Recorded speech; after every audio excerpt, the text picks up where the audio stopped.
Hello everyone, कैसे हो आप सब। एक बार पुनः स्वागत है आप सभी का हमारे अपने YouTube channel Shiv coaching classes पर। उम्मीद करता हूं आप सभी मस्त होंगे, बेहतर होंगे, आप सभी की पढ़ाई भी अच्छे से चल रही होगी। तो आज की इस वीडियो में यहाँ पे हम देखने वाले हैं इंपोर्टेंट क्वेश्चन, और हम चैप्टर 1 से चैप्टर 5 तक के इंपोर्टेंट क्वेश्चन देखेंगे, और इसके बाद हम चैप्टर 12 का इंपोर्टेंट क्वेश्चन देखेंगे। यानी आपके क्वार्टरली एग्जाम का जो भी सिलेबस है, तो आपके क्वार्टरली एग्जाम में टोटल 6 चैप्टर पूछे जाएंगे, जिसमें से आपके चैप्टर 1 से लेकर के चैप्टर 5 तक के आएंगे, और इसके बाद फिर चैप्टर नंबर 12 जो कि हमारा इकोसिस्टम है, यानी जो हमारा परितंत्र वाला चैप्टर है, उस चैप्टर से क्वेश्चन आपके क्वार्टरली एग्जाम में आने वाले हैं। तो क्वार्टरली एग्जाम का जो भी सिलेबस है, तो सारे के सारे उन चैप्टर के इंपोर्टेंट क्वेश्चन को आज की इस वीडियो में कवर करने वाले हैं। यानी सारे के सारे इंपोर्टेंट चैप्टर जो हैं, उनके हम इंपोर्टेंट क्वेश्चन यहां पे आज की इस वीडियो में कवर कराने वाले हैं। तो चलिए सीधे वीडियो को स्टार्ट करते हैं। सबसे पहले हम बात करेंगे चैप्टर 1 की। आपके क्वार्टरली एग्जाम में मैक्सिमम क्वेश्चन चैप्टर 1 से आपको देखने को मिलेंगे। चैप्टर 1 की अगर हम बात करते हैं, तो चैप्टर 1 से आपको देखिए कौन कौन से मोस्ट इंपोर्टेंट क्वेश्चन तैयार करना है। तो चैप्टर 1 से आपको सबसे पहले तो तैयार करना है द्विनिषेचन, ठीक है, यानी डबल फर्टिलाइजेशन क्या होता है, और इसके अलावा त्रिसंलयन यानी कि ट्रिपल फिजन क्या होता है, ये आपको अच्छे से तैयार करना है। काफी इंपोर्टेंट क्वेश्चन, इस पे आप लोग स्टार भी लगा सकते हैं, ये क्वेश्चन काफी इंपोर्टेंट है। फिर अगला क्वेश्चन आपको तैयार करना है बहुभ्रूणता को उदाहरण सहित समझाइए। बहुभ्रूणता यानी कि पॉली एम्ब्रियोनी क्या होती है, पॉली एम्ब्रियोनी को आपको एक्सप्लेन करना है। अगला क्वेश्चन है टेपिटम के 2 कार्य लिखिए, ठीक है, टेपिटम के 2 कार्य या महत्व। टेपिटम जो है एक लेयर होती है, आपको पता है परागकोश की, इसके 2 इंपोर्टेंट कार्य आपको तैयार करना है। फिर इसके बाद अगला क्वेश्चन आपको तैयार करना है बेगिंग तथा विपुंसन क्या है। बेगिंग तथा विपुंसन क्या है, इनकी आपको क्या करना है, डेफिनेशन तैयार कर लेनी है। 2-2 अंकों के लिए क्वेश्चन काफी इंपोर्टेंट है। अगला क्वेश्चन है पराग कण की संरचना, ठीक है, structure of pollen grand. Pollen grand की स्ट्रक्चर का आपको वेल लेवल्ड डायग्राम तैयार करना है, ठीक है, एक बिंदास आपको डायग्राम तैयार करना है। पराग कण की संरचना का नामांकित डायग्राम आपको तैयार करना है। फिर इसके बाद आपको अगला क्वेश्चन तैयार करना है स्वपरागण व परपरागण, यानी परागण से संबंधित कोई भी टॉपिक आपको छोड़ना नहीं है। तो परागण के दोनों प्रकार आपसे अच्छे से आना चाहिए, स्वपरागण व परपरागण, यानी कि सेल्फ पॉलिनेशन व क्रॉस पॉलिनेशन। फिर इसके बाद आप इससे जो हानि व लाभ होते हैं, ठीक है, इससे जो हानियां व लाभ होते हैं, यानी स्वपरागण से कौन कौन से लाभ व हानि होते हैं, और परपरागण से कौन कौन से लाभ हानि है, यह भी आपको तैयार कर लेना है। अगला क्वेश्चन है नर व मादा युग्मकोद्भिद में अंतर। नर व मादा युग्मकोद्भिद में अंतर, अंतर भी काफी इंपोर्टेंट है, आप लोग इसको तैयार कर लेंगे। फिर आपको अगला क्वेश्चन तैयार करना है अनिषेक फलन, यानी पार्थिनोकार्पी और पार्थिनोजिनेसिस, यानी अनिषेक फलन और अनिषेक जनन। ये क्वेश्चन 2 अंकों के लिए काफी इंपोर्टेंट है, इनको आप लोग तैयार कर लेंगे। इसके बाद आखिर में आपको एक क्वेश्चन और तैयार करना है, और वो है बीजांड की संरचना, यानी स्ट्रक्चर ऑफ ओव्यूल। तो ओव्यूल की स्ट्रक्चर आपको तैयार करनी है। तो ये आपको 9 मोस्ट इंपोर्टेंट क्वेश्चन तैयार करना है चैप्टर नंबर 1 से।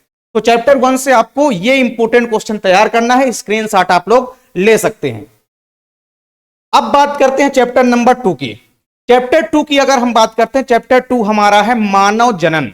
चैप्टर 2 में आप देखिए सबसे पहले तो आपको तैयार करना है शुक्राणु की संरचना का नामांकित चित्र आपको बनाना है। स्पर्म की स्ट्रक्चर, शुक्राणु की संरचना आपसे बननी चाहिए, ठीक, ये क्वेश्चन कई बार एग्जाम में पूछा गया है।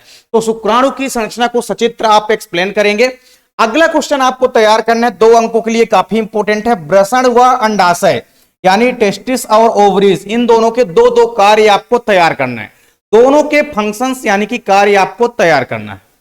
अगला क्वेश्चन है कि पुरुषों में जो वृषण होते हैं, ठीक है, पुरुषों में जो वृषण होते हैं, यानी जो टेस्टिस होते हैं, ये उदर गुहा के बाहर स्थित होते हैं, क्यों, आपको कारण बताना है कि पुरुषों में वृषण के बाहर वृषण जो है उदर गुहा के बाहर क्यों स्थित होते हैं।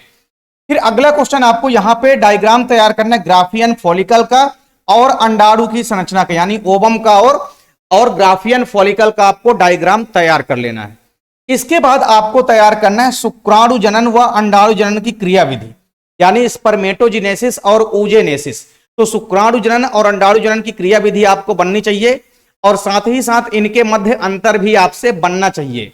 अंतर भी आपसे पूछा जाता है कई बार, तो अंतर भी आप इनके मध्य तैयार कर लेंगे, ठीक है, शुक्राणु जनन व अंडाणु जनन के मध्य आपको अंतर भी तैयार कर लेना है। इसके बाद अगला क्वेश्चन आपको तैयार करना है नर जनन तंत्र व मादा जनन तंत्र, यानी मेल और फीमेल रिप्रोडक्टिव सिस्टम का डायग्राम आपसे बनना चाहिए। अगला क्वेश्चन है अपरा या प्लेसेंटा क्या होता है, इसके आपको कार्यों को लिखना है। क्या लिखना है? इसके कार्य आपसे जरूर बनने चाहिए। अगला क्वेश्चन है मासिक चक्र के ऊपर क्वेश्चन जरूर पूछे जाते हैं। तो मेंस्ट्रुअल साइकिल या मासिक चक्र या रजोधर्म चक्र क्या होता है और इस क्रिया में कौन कौन से हार्मोन्स शामिल हैं, उन हार्मोन्सों के नाम भी आपको अच्छे से तैयार कर लेना है। इसके बाद अगला क्वेश्चन है प्रसव यानी कि पार्चुरेशन क्या होता है और प्रसव की क्रिया में शामिल कौन कौन से हार्मोन्स होते हैं, उन हार्मोन्सों के भी नाम आपसे बनने चाहिए। अगला क्वेश्चन आपको तैयार करना है वृषण व अंडाशय की संरचना का नामांकित चित्र। ठीक है, वृषण व अंडाशय के कार्य तो आपको तैयार करना ही है, साथ ही साथ वृषण व अंडाशय का नामांकित डायग्राम भी आपको तैयार करना है। चलिए चैप्टर 2 के इंपोर्टेंट क्वेश्चन का भी आप लोग स्क्रीनशॉट ले सकते हैं। अब हम बात करते हैं चैप्टर नंबर 3 की। तो चैप्टर नंबर 3 में आप लोग आ जाइए। चैप्टर नंबर 3 हमारा क्या है? जनन स्वास्थ्य यानी कि रिप्रोडक्टिव हेल्थ। तो इस चैप्टर से आपको ज्यादा नहीं 6 से 7 इंपोर्टेंट क्वेश्चन तैयार करना है। सबसे पहले आपको तैयार करना है एमनियोसिंथेसिस क्या होती है और एमनियोसिंथेसिस विधि को आपको एक्सप्लेन करना है। ठीक, इंपोर्टेंट क्वेश्चन है, एग्जाम में अक्सर ये पूछा जाता है आपके। दूसरा क्वेश्चन है जनसंख्या वृद्धि के कौन कौन से कारण हैं, जनसंख्या वृद्धि के कौन कौन से कारण हैं और जनसंख्या नियंत्रण के कौन कौन से उपाय हैं। ठीक है, इनको आपको तैयार करना है। अगला क्वेश्चन है निम्न पर टिप्पणी लिखिए। 2 अंकों के लिए ये सारे क्वेश्चन काफी इंपोर्टेंट हैं, छोटे छोटे क्वेश्चन है लेकिन अक्सर आपके एग्जाम में पूछे जाते हैं। सबसे पहले आपको ट्यूबेक्टोमी तैयार करना है, ठीक है, जिसको महिला नसबंदी बोलते हैं।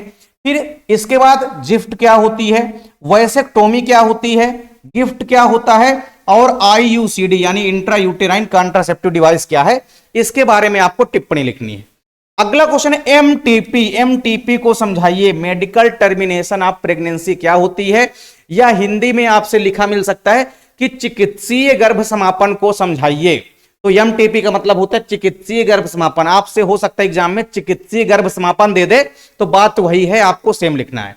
अगला क्वेश्चन है निम्न यौन संक्रमित रोगों के बारे में समझाइए। जैसे सबसे इंपॉर्टेंट है आपका एड्स रोग हो गया, इसके अलावा गोनोरिया रोग हो गया और सिफिलिस रोग हो गया। ये तीनों इंपॉर्टेंट यौन संक्रमित रोग हैं, इनके बारे में आपको तैयार कर लेना है अच्छे से, चाहे वो इनके लक्षण हो या इनके उपचार हो, रोकथाम के उपाय हो या इनके लक्षण हो, ये आपसे तैयार होना चाहिए अच्छे से। इसके बाद अगला क्वेश्चन आपको तैयार करना है टेस्ट ट्यूब बेबी यानी परख नली शिशु क्या होती है, परख नली शिशु के बारे में आपको एक्सप्लेन करना है। ठीक है, परख नली शिशु या टेस्ट ट्यूब बेबी क्या है, ये आपको एक्सप्लेन करना है। काफी इंपॉर्टेंट क्वेश्चन है, आप लोग इसको अच्छे से तैयार करेंगे। अगला क्वेश्चन है बंध्यता या बांझपन क्या होती है, इनफर्टिलिटी क्या है और पुरुषों और महिलाओं में बंध्यता के क्या क्या कारण होते हैं। ठीक है, ये कारण भी आपको तैयार कर लेना है अच्छे से। तो ये चैप्टर 3 के इंपॉर्टेंट क्वेश्चन है, इनका भी आप लोग स्क्रीनशॉट आसानी से ले सकते हैं। अब हम बात करते हैं चैप्टर नंबर 4 की। तो चैप्टर 4 में आप लोग देख सकते हैं, चैप्टर 4 में सबसे पहले आपको तैयार करना है कि मेंडल ने अपने प्रयोग के लिए मटर के पौधे का चयन किया था। तो मेंडल ने अपने प्रयोग के लिए मटर का पौधा ही क्यों चुना, इसका कारण आपको तैयार करना है। ठीक, तो पहला क्वेश्चन तो यही है। दूसरा क्वेश्चन है कि एक संकर, द्विसंकर और त्रिसंकर संकरण क्या होता है, यानी कि मोनोहाइब्रिड, डाईहाइब्रिड और ट्राईहाइब्रिड क्रॉस क्या है, ये आपको तैयार करना है। नेक्स्ट क्वेश्चन आपको 2 इंपोर्टेंट अंतर यानी कि डिफरेंस तैयार करना है। एक अंतर आपको समयुग्मजी और विषम युग्मजी के मध्य यानी होमोजाइगस और हेट्रोजाइगस के मध्य, और दूसरा डिफरेंस आपको तैयार करना है जीनोटाइप और फिनोटाइप के मध्य यानी जीन प्ररूप और लक्षण प्ररूप के मध्य अंतर आपको तैयार कर लेना है। इंपोर्टेंट अंतर है, इंपोर्टेंट क्वेश्चन है, दोनों अंतर आपको अच्छे से तैयार कर लेना है। फिर इसके बाद आपको मेंडल के नियम एक्सप्लेन करना है। मेंडल के नियम, अब मेंडल के तो टोटल 3 नियम है, तो तीनों नियम आपको तैयार करना है, चाहे वो प्रभाविता का नियम हो, चाहे वो पृथक्करण का नियम हो, चाहे वो स्वतंत्र अपव्यूहन का नियम हो। आपसे तीनों ही नियम अच्छे से आना चाहिए। तो मेंडल के नियम एग्जाम में जरूर पूछे जाते हैं, मेंडल के तीनों नियम आपसे बनने चाहिए। इसके बाद अगला क्वेश्चन है अपूर्ण प्रभाविता व सह प्रभाविता यानी इनकम्प्लीट डोमिनेंस और कोडोमिनेंस। ये दोनों मेंडल के नियम के एक्सेप्शन है और ये दोनों आपसे जरूर बनना चाहिए। इसके अलावा और भी मेंडल के नियम के एक्सेप्शन है, जैसे कि एक क्वेश्चन और आप लोग एक्सप्लेन करेंगे, एक क्वेश्चन और अक्सर पूछा जाएगा सहलग्नता से संबंधित। तो सहलग्नता भी आपके एग्जाम में पूछी जाती है, तो सहलग्नता भी आपको तैयार कर लेना है। लिंकेज के ऊपर क्वेश्चन जरूर पूछा जाएगा, तो लिंकेज भी आपको तैयार कर लेना है। तो ये सब मेंडल के नियम के एक्सेप्शन है, चाहे वो लिंकेज हो, सहलग्नता हो, चाहे वो अपूर्ण प्रभाविता हो, चाहे वो सह प्रभाविता हो, ये क्वेश्चन आपके एग्जाम में पूछे जाएंगे। इसके अलावा मेंडल के नियम के एक और एक्सेप्शन है, जो कि आपने देखा था बहुप्रभाविता और बहुविकल्पिता। तो उसमें एक एग्जाम्पल था रक्त समूह की वंशागति, तो रक्त समूह की वंशागति भी आपको अच्छे से तैयार कर लेनी है। इसके बाद हम चलते हैं अगले क्वेश्चन पे। मानव में जो हीमोफीलिया रोग होता है और जो वर्णांधता रोग है, वर्णांधता और हीमोफीलिया रोग, ये रोग होते क्या हैं और इनकी वंशागति कैसी होती है, मतलब बच्चों के अंदर किस प्रकार से इनकी वंशागति होगी, ये आपको एक्सप्लेन करना है।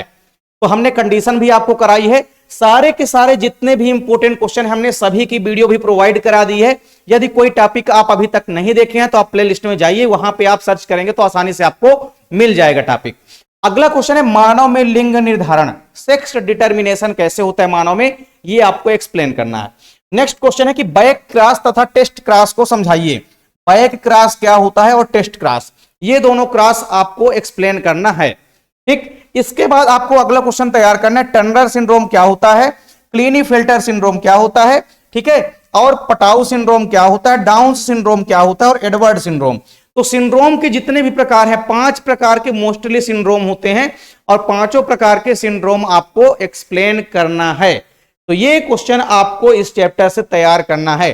छोटे क्वेश्चन में एक क्वेश्चन और आपके एग्जाम में पूछा जाता है कभी कभी कि उत्परिवर्तन क्या है, उत्परिवर्तन मतलब म्यूटेशन क्या है, तो ये छोटे छोटे क्वेश्चन आप तैयार कर सकते हैं। तो इस प्रकार से ये काफी इंपॉर्टेंट मोस्ट क्वेश्चन है चैप्टर नंबर 4 के वंशागति एवं विविधता के सिद्धांत। इस चैप्टर से आपको ये क्वेश्चन डेफिनेट रूप से बनने ही चाहिए। ये काफी इंपॉर्टेंट क्वेश्चन है, ना आपके केवल क्वार्टरली एग्जाम के लिए बल्कि आपके एनुअल एग्जाम के लिए भी ये क्वेश्चन काफी इंपॉर्टेंट है। इसके बाद स्क्रीनशॉट आप लोग इसका आसानी से ले सकते हैं। अब हम देखते हैं चैप्टर नंबर 5। तो चैप्टर नंबर 5 हमारा है वंशागति के आणविक आधार। तो इस चैप्टर से आपको 6 से 7 मोस्ट इंपोर्टेंट क्वेश्चन तैयार करना है। चलिए सबसे पहला क्वेश्चन आपको तैयार करना है, डीएनए की द्विकुंडलित संरचना को सचित्र समझाइए। ठीक है, डीएनए की जो डबल हेलिक्स स्ट्रक्चर है इसको आपको एक्सप्लेन करना है विथ डायग्राम। अगला क्वेश्चन है जेनेटिक कोड क्या है और जेनेटिक कोड के कौन कौन से लक्षण होते हैं। ये क्वेश्चन काफी इंपॉर्टेंट है। जेनेटिक कोड यानी कि आनुवांशिक कूट जिसको बोलते हैं हिंदी में, तो जेनेटिक कोड या आनुवांशिक कूट क्या है, इसके सामान्य लक्षण आपको तैयार कर लेना है। अगला क्वेश्चन है डीएनए फिंगर प्रिंटिंग। तो डीएनए फिंगर प्रिंटिंग क्या होती है, one of the most important question अक्सर एग्जाम में देखने को मिलेगा आपके। तो डीएनए फिंगर प्रिंटिंग क्या है इसको आपको एक्सप्लेन करना है और इसके कौन कौन सी उपयोगिता होती है, कहां कहां पे इसका इंपॉर्टेंस है, यह भी आपको एक्सप्लेन करना है। अगला क्वेश्चन आपको तैयार करना है डीएनए रेप्लिकेशन यानी कि डीएनए द्विगुणन क्या होता है। डीएनए द्विगुणन को आपको एक्सप्लेन करना है कि डीएनए द्विगुणन है क्या, इसको आपको अच्छे से समझाना है। इसके बाद हम बात करते हैं चारगाफ का नियम। छोटा सा नियम है चारगाफ का, 3 अंकों में या 2 अंकों वाले क्वेश्चन में आपसे पूछा जा सकता है। तो चारगाफ का नियम क्या है, ये काफी आसान सा क्वेश्चन है, इसको आप लोग तैयार कर लेंगे। फिर इसके बाद आपको तैयार करना है डीएनए व आरएनए में अंतर। अंतर कई बार पूछा गया है, ठीक है, डीएनए और आरएनए के मध्य आपको डिफरेंस यानी कि अंतर जरूर तैयार कर लेना है। इसके बाद अगला क्वेश्चन तैयार करना है अनुलेखन। अनुलेखन का मतलब होता है ट्रांसक्रिप्शन और अनुवादन। अनुवादन को कई बार आपके बुक में अनुलिपिकरण भी लिखा मिल जाता है, तो आपको कंफ्यूज नहीं होना है। तो ये सेम क्वेश्चन है, अनुलिपिकरण पूछे या अनुवादन पूछे, इसको इंग्लिश में हम ट्रांसलेशन कहते हैं। ठीक है, तो अनुलेखन व अनुवादन को आपको एक्सप्लेन करना है। हालांकि चैप्टर 5 अभी हमने कवर नहीं कराया है, तब तक आप लोग चैप्टर 5 को पुराने यानी पिछले साल की वीडियो में जाएंगे आप, तो प्लेलिस्ट में जाकर के वहां से पढ़ सकते हैं। और चैप्टर 5 भी हमारा जल्द ही स्टार्ट होने वाला है, तो इसको भी हम आप लोगों के एग्जाम के पहले ही खत्म करा देंगे। ठीक, तो चैप्टर 5 से आपको इतने मोस्ट इंपोर्टेंट क्वेश्चन तैयार कर लेना है। यही क्वेश्चन आपके एग्जाम में अक्सर पूछे जाएंगे। ठीक, ये क्वार्टरली एग्जाम के लिए आप लोगों के लिए इंपोर्टेंट मोस्ट क्वेश्चन है।